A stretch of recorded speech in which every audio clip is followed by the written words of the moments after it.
Tornano quest'anno gli Erasmus Day, 13, 14, 15 ottobre festeggiamo il programma Erasmus. Quest'anno davvero una grandissima festa, perché il programma compie 35 anni, dal 1987 ad oggi, partendo da poche migliaia di studenti universitari che allora intrapresero questo viaggio per studiare in altri paesi, adesso milioni di persone che fanno mobilità per apprendere, per lavorare, per fare formazione.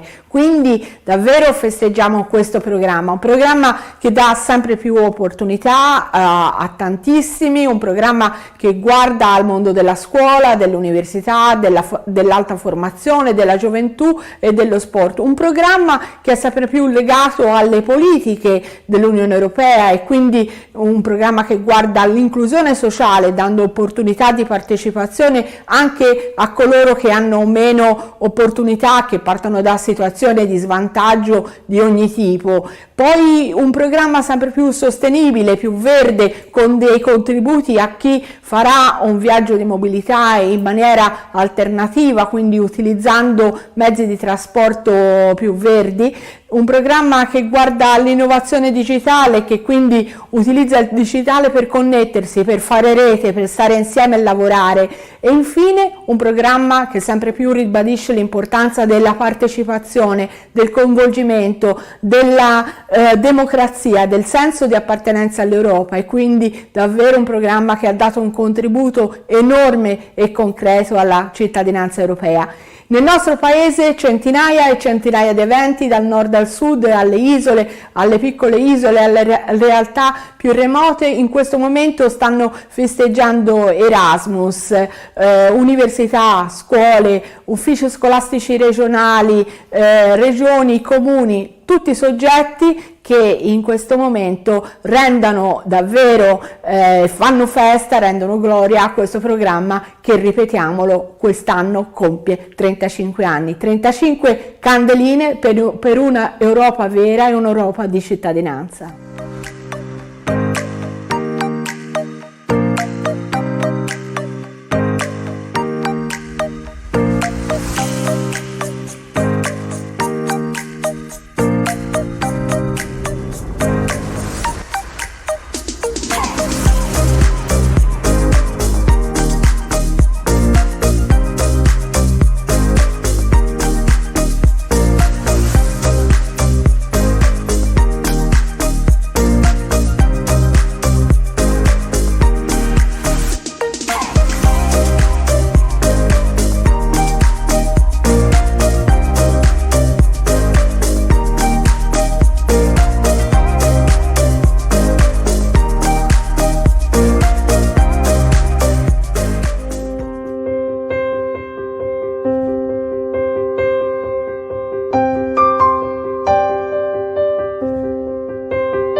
The fourth class of our Liceo Artistico has been working on Output 3, Objects and Practices. Our project has gone through various steps: information gathering through interviews with grandparents and parents, drawing of some objects, and the making of holograms. The first drawing represents a wooden spinning wheel, made partially with steel. It's a simple tool used domestically by artisans to make wool threads from a ball of wool.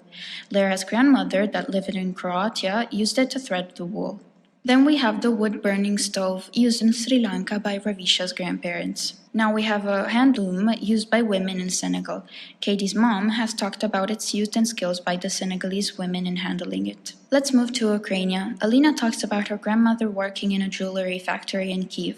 Her task was to polish diamonds, which required an accurate and steady hand. The drawing represents the tool used to make the facets of the diamond more reflective. Finally, we arrive in Italy, to the work of our grandfathers and grandmothers. Here are the drawn items. The Sicilian cart, used around the 19th century as a commercial means of transport, built using different qualities of wood, traditionally embroidered with bright decorative pictures, transported by horse and donkeys. Noemi's relatives still own the cart like this. Wooden clogs with a shoe stretcher, used by Viola's grandfather to enlarge the shoe size in case they were too tight without spoiling them. The singer was a sewing machine common among all the grandmothers in the 60s. The first model that you can see was hand-turned. With the right hand on the crack located on the flywheel, the needle starts to work. With the left hand, you control the position of the fabric. The cloth iron heated on the stove.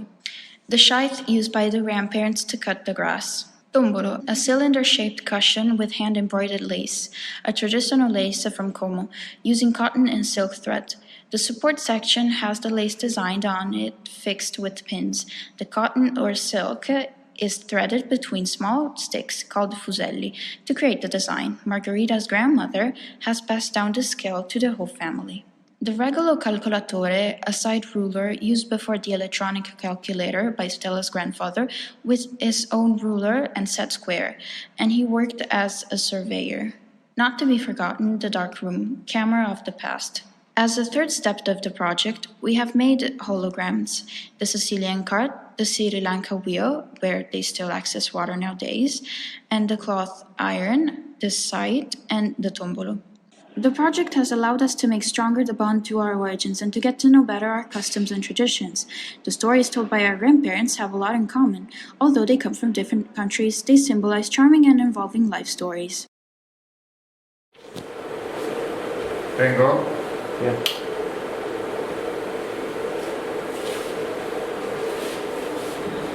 Ok. Ma vanno in ciclo adesso? No, adesso c'è caricato solo questo. Ah, ok.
Siinä missä se toinen. Ei se onnistu. Skill issue.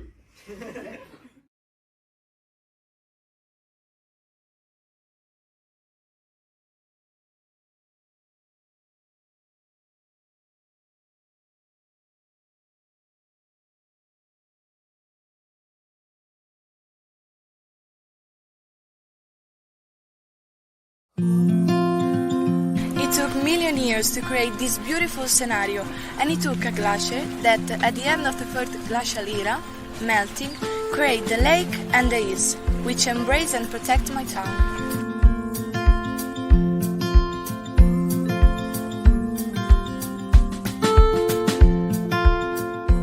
impossible to think about Como without its lake, and the lake without its Como. Indeed, they are part of each other. The first inhabitants lived on the hills surrounding the swamp until the arrival of Romans, in particular Julius Caesar. In 59 after Christ, he reclaimed the swamp and created a city which evolved in what now we call our Como.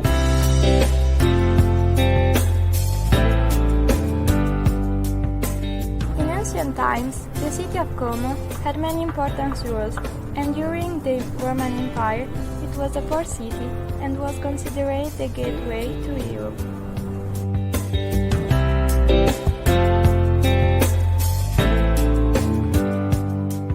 Original and small train takes you from downtown to the mountains in only 7 minutes.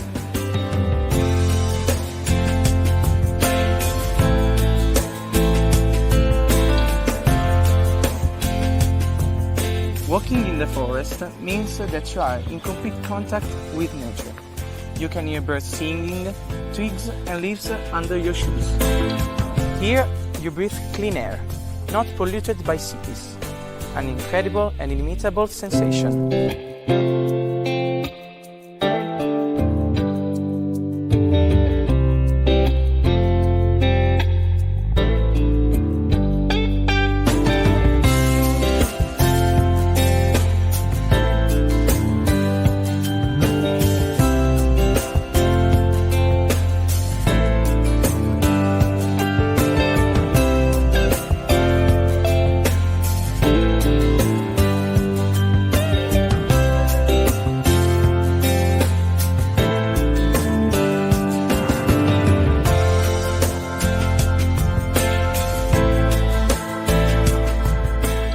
The Alps divide Italy from the rest of Europe.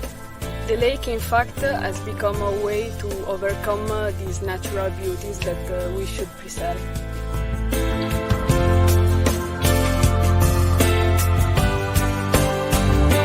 You're my number one song. From the peaks of the ridges of the Lyran Triangle, it is possible to see from above the subdivision between the Lake of Como and many other tiny lakes.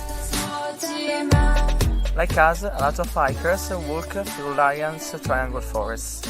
This is why along the paths you can find these huts with traditional food and rest for every person that is living this experience.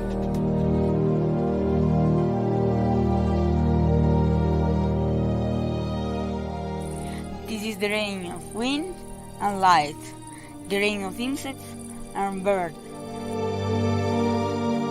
Civilization seems so far. Wherever you take a look, you feel free. The rain of trees and dirt. What's incredible is that you can reach all this beauty simply walking.